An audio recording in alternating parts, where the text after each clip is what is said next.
La sala de conferencias olía a pulimento de limón y a papel viejo. Alguien había abierto demasiado una ventana y el viento seguía golpeando las persianas como si quisiera entrar. Me senté en el extremo más alejado de la mesa, junto a una imagen de agua que nadie tocaba. Frente a mí estaba mi hermano menor, Zachary Brooks. 29 años, recién afeitado, con un traje que no le sentaba bien pero que parecía caro. Miró su reflejo en la pantalla oscura del televisor apagado, ajustándose la corbata como si fuera una entrevista de trabajo. Nuestros padres se sentaron junto a él, Margaret y Tom Brooks. Mediados de los 60, mirada cansada, pero pulida para la ocasión. Mi madre seguía dándole palmaditas en la mano a Thas. Mi padre hablaba poco, como siempre lo hacía cuando no tenía el control. A la cabecera de la mesa se encontraba Graham Whitmore, el abogado de la herencia de nuestra abuela. Mayor que nuestros padres, con cabello plateado peinado hacia atrás y una voz como grava calentada por la luz del sol. Conocía a la abuela Margot desde hacía más de 40 años. La llamé el único cliente que alguna vez corrigió mi gramática. Esta fue la lectura del testamento. Margot Chin, nuestra abuela, había fallecido 2 semanas antes. Tenía 78 años. Era tranquila, brillante y frugal hasta los huesos. El tipo de mujer que recortaba cupones, usaba cardigans de 1991 y de alguna manera pagó toda mi matrícula universitaria sin mencionarlo nunca a mis padres. Todos asumimos que la casa, los ahorros, lo poco que había, irían a parar a manos de Thas. Lo necesitaba más. Así era siempre la historia. Graham leyó el preámbulo legal con cadencia practicada. Luego vino la frase que dejó sin aire la habitación. A mi nieto, Zachary Brooks, le dejo mi residencia principal en Hamilton Drive, mi Toyota Camry 2007 y los fondos de mi cuenta de ahorros personal que termina en 3.482. Mi madre exhaló como si lo hubiera estado conteniendo durante días. Thad sonrió, no con satisfacción, sino simplemente aliviado.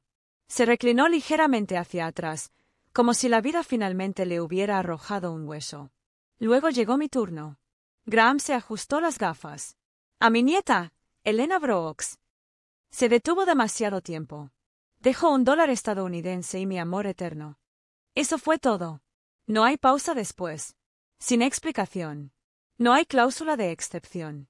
Alguien se rió demasiado fuerte para ser accidental. Creo que era uno de los primos en Zoom. O tal vez fue Thas. No me giré para mirar. Mi madre emitió un pequeño sonido de desdén y volvió a tocar el brazo de Thas. Ella nunca necesitó mucho, dijo, lo suficientemente fuerte para ser escuchada. Nadie me miró. Graham siguió adelante, más cláusulas legales. Algo sobre los muebles de jardín. No pude concentrarme. Me quedé mirando el único clip que había en la carpeta que tenía delante de mí. De color dorado, de esos que la abuela Margot solía comprar al por mayor. Cuando terminó la reunión, Thas estrechó la mano de Graham como un hombre que acepta un ascenso. Mi padre le dio las gracias. Mi madre preguntó dónde se enviarían los documentos de la escritura. Me levanté y salí antes de que pudieran fingir que se despedían. Afuera el viento había aumentado. El cielo se había vuelto de ese gris suave justo antes de la lluvia. Y en mi bolso todavía llevaba la tarjeta de agradecimiento que mi abuela me había escrito 6 meses antes. Doblado tantas veces, que apenas era legible. Nunca dejes que confundan el silencio con la ausencia, cariño. La gente tranquila lleva verdades más fuertes. Pasaron 3 días. No respondí los mensajes de mi familia, no llegaron muchos. Una de mi madre, breve. Espero que no estés molesta. Siempre has sido muy independiente. Esa palabra otra vez. La 4ª mañana, estaba en la cocina revolviendo avena que no quería, cuando sonó mi teléfono. Graham Whitmore. Su nombre parecía demasiado formal en la pantalla, como si la llamada también lo fuera a ser. Contesté al tercer timbre. Señorita Brooks, empezó, luego se aclaró la garganta. Elena, esperaba que pudieras pasar por la oficina. Hay un asunto aparte que tu abuela me pidió que tratara contigo a solas. No pregunté por qué. No dije nada, por un segundo demasiado largo. Entonces, ¿qué tipo de asunto? No es parte de la voluntad pública, dijo. Dejó instrucciones muy específicas. No tardará mucho. Su oficina estaba más fresca que antes. Las mismas sillas de cuero. El mismo silencio que se aferraba a las paredes. Graham se puso de pie cuando entré, como si fuera mi abuela y no su nieta. No ofreció café. Simplemente me hizo un gesto para que me sentara. Luego cerramos la puerta detrás de nosotros. Ese sonido, el suave metal que se atrapa, hizo que algo cambiara en mi interior. Mi pecho. Sacó un pequeño sobreignífugo de un cajón cerrado con llave. Mi nombre estaba escrito en el frente, con la letra de Margot. Cuadrado. Lento. Deliberado. Ella me dijo que te diera esto personalmente, dijo, dejándolo con cuidado. Y solo si vienes sola. No lo toqué inmediatamente. Lo miré como si fuera a evaporarse si parpadeaba. Ella preparó esto hace casi 4 años, agregó Graham. Lo revisé cada año. Nunca cambié ni una palabra. Finalmente alcancé el sobre. El papel era más pesado de lo esperado. Tómate tu tiempo, dijo y luego salió de la habitación. No necesitaba decirlo, esto lo cambia todo. El silencio ya lo había dicho por él. Rompí el sello lentamente, con cuidado de no romper su letra. Dentro había una página. Escrito a mano. Sin correcciones. Sin dudarlo. Lo desdoblé con ambas manos, como abriendo algo sagrado. Elena, si estás leyendo esto, entonces ya he decepcionado a algunas personas, y finalmente he confiado en quien nunca me lo pidió. Dejé de respirar por un segundo. Su voz regresó a mí, no como sonaba en sus últimos días, sino como solía hablar en la cocina. Con un ojo puesto en la estufa y el otro en el tiempo. Siempre escuchaste cuando nadie más lo hizo.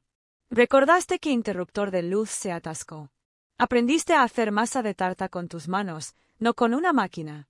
Me acordé de eso. El sol entrando por la ventana lateral.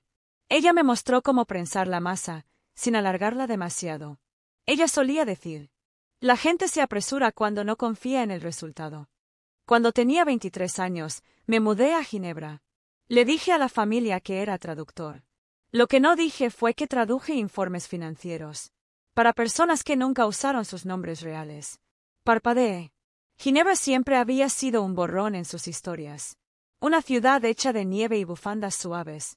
Aprendí pronto que quienes hacen ruido suelen malgastar el dinero. Así que hice lo contrario. Observé. Invertí. Mantuve las cuentas en secreto. Casi podía ver su escritorio, la madera desgastada de un lado. El libro de contabilidad encuadernado en cuero que nunca dejó que nadie abriera.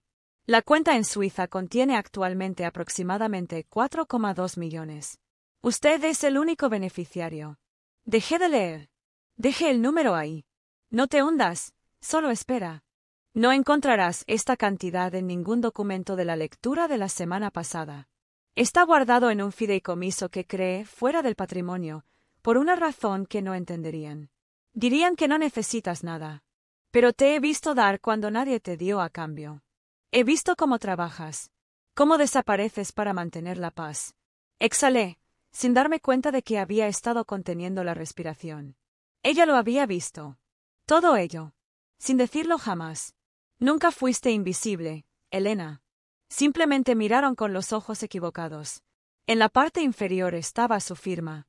Margot Chin. Todavía ordenado. Todavía orgulloso. Debajo de eso, una línea más, escrita más suavemente, casi como una idea de último momento.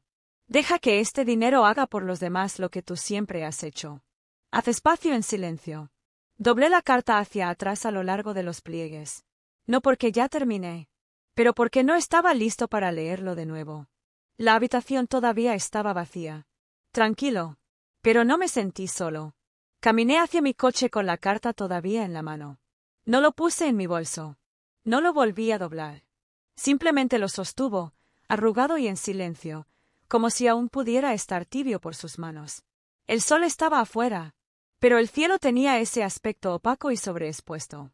El tipo que hace que todo parezca más lejano de lo que está. Entré. Cerró la puerta. Y dejar que el silencio se instale. No radio. Sin motor. Solo aire. Mis manos descansaban sobre el volante. No lloré, no al principio. Me dije a mí mismo que era mucho para procesar. Que no importaba. Que estaba bien. Pero el dolor no se preocupa por la lógica. Viene cuando estás en guardia más baja. Cuando no queda nadie a quien impresionar. Nadie contra quien defenderse. Cogí mi teléfono. Abrí el nombre de mi madre. Mi pulgar se cernía sobre el botón de llamada. Luego lo volví a dejar abajo. ¿Qué podría decir? Que la mujer que ellos consideraban barata había sobrevivido a todos ellos, en gracia y previsión. Que su hija, la que siempre se las arreglaba para sobrevivir, acababa de heredar más de lo que podían imaginar. No, esa no fue la parte que me dolió. La parte que me dolió fue esta. Ni siquiera me habían mirado ese día. No precisamente. Ellos miraron a través de a mí. Pasado a mí. Alrededor a mí. Como alguien de quien no tenían que preocuparse. Y yo los había dejado. Hasta ahora. 2 semanas después, volé a Ginebra. Nadie lo sabía. No publiqué fotos. No le envié mensajes a nadie desde el avión. Hacía frío cuando aterricé. Un frío profundo que no le importaba que fueras un invitado. El cielo estaba bajo y gris. Pero las calles estaban impecables. Limpio, como los secretos. El edificio estaba en una calle tranquila y sin ningún cartel. Solo una placa de bronce. Banquet y Fields. Tallado tan levemente que casi se desvaneció en la piedra. Dentro todo olía a cuero y a invierno. Una recepcionista de unos 60 años me saludó por mi nombre. Su sonrisa era pequeña pero cálida. La forma en que la gente sonríe cuando ya saben algo que tú no sabes. Ella me condujo a través de 2 puertas de cristal. Luego por un pasillo estrecho, donde la alfombra no tenía huellas. Esperando dentro de la última oficina. Era un hombre con un traje azul marino. Gafas metidas en la parte delantera de la camisa. Finales de los 70. Ojos agudos. Señorita Brooks, dijo, extendiendo la mano. Tu abuela era una mujer extraordinaria. Su nombre era Henry Morurell. Había trabajado con Margot durante casi 3 décadas. No usó palabras como cliente. Él dijo. Ella controlaba su dinero. La forma en que un conservador maneja las pinturas. Deliberadamente y nunca con ego. Me senté en la misma silla en la que ella debió haberse sentado alguna vez. Henry abrió un folio negro. Adentro. Documentos limpios. Notas escritas a mano. Registros de inversiones que datan de 1989. Y luego, una página etiquetada simplemente. El Fondo Hart. Supongo que se llama como tu segundo nombre, dijo. Asentí. Aunque nunca lo había sabido. Elena Hart Brooks. Un nombre que Margot ayudó a mis padres a elegir. El saldo de la cuenta me parpadeó desde la página. $42,418.57. Perfectamente alineado. No quedan centavos flotando. Pero no fue el número lo que me dejó sin aliento. Era la lista de cláusulas de desembolso. Pensativo. Estrecho. Intencional. Fondos se utilizarán para programas de educación financiera para madres solteras. Microcréditos para mujeres que empiezan de nuevo después de los 50. Apoyo de emergencia para cuidadores de personas mayores. Cada cláusula tenía una nota escrita a mano al lado, con la pluma de Margot. A las mujeres les gustó. Mujeres como Elena. Las mujeres la gente olvida. No lloré. No allí. Pero algo dentro de mí se suavizó. No porque me sintiera rico. Pero porque, por una vez, no me sentí invisible. Henry me observó durante un largo rato. Podría haberlo gastado. Podría haberlo escondido. Pero ella creía en dejar que las cosas tranquilas crecieran. Cerró el folio y lo deslizó hacia mí. Ahora es tuyo. Pero ella te dejó un plano. Y francamente, creo que ella lo sabía. Lo seguirías mejor que la mayoría. Salí del banco justo antes del anochecer.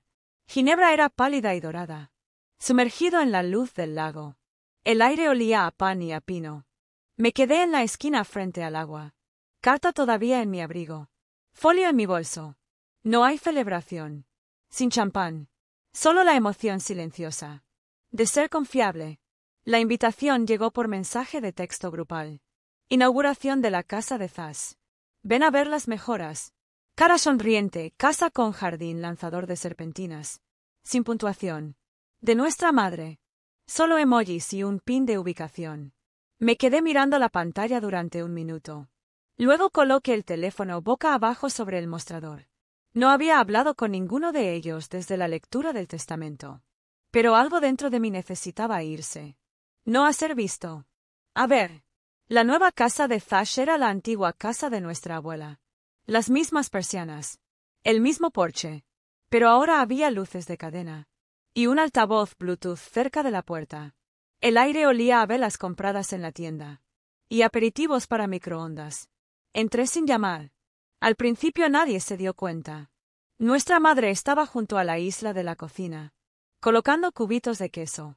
Nuestro padre sostenía un vaso, riéndose de algo que dijo Thash. Ahora parecía más ligero. Ese tipo de ingravidez solo obtienes cuando la gente te da lo que no ganaste. Cuando nuestra madre me vio, su rostro se alzó en esa amable sorpresa. La gente lo usa cuando no sabe dónde ponerte. Elena, llegaste. ¿Cómo van las cosas? Su voz tenía ese brillo extra, como si estuviera tratando de hablar sobre algo. Estoy ocupado, dije. Ella asintió rápidamente. No preguntar con qué. Luego la frase que siempre usaba, como un reflejo. Siempre has sido tan independiente. Estoy seguro de que lo estás haciendo muy bien. Sonreí. No ancho. Metí la mano en mi bolso. Y sacó una pequeña foto. En un marco de plata.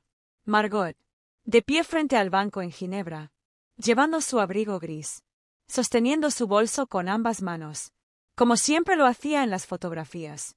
Lo coloqué suavemente sobre la mesa auxiliar, junto a la vela perfumada, y una pila de bienes raíces. Revistas. Nadie se dio cuenta de inmediato. No dije ni una palabra. No se mencionó el fideicomiso. No explicó la foto. No ofreció actualizaciones. Déjales pensar lo que quieran. Y cuando Thash hizo un brindis, agradeciendo a la familia que creyó en él. Salí afuera. El aire era más frío de lo que recordaba. Me subí la cremallera del abrigo. No miré hacia atrás.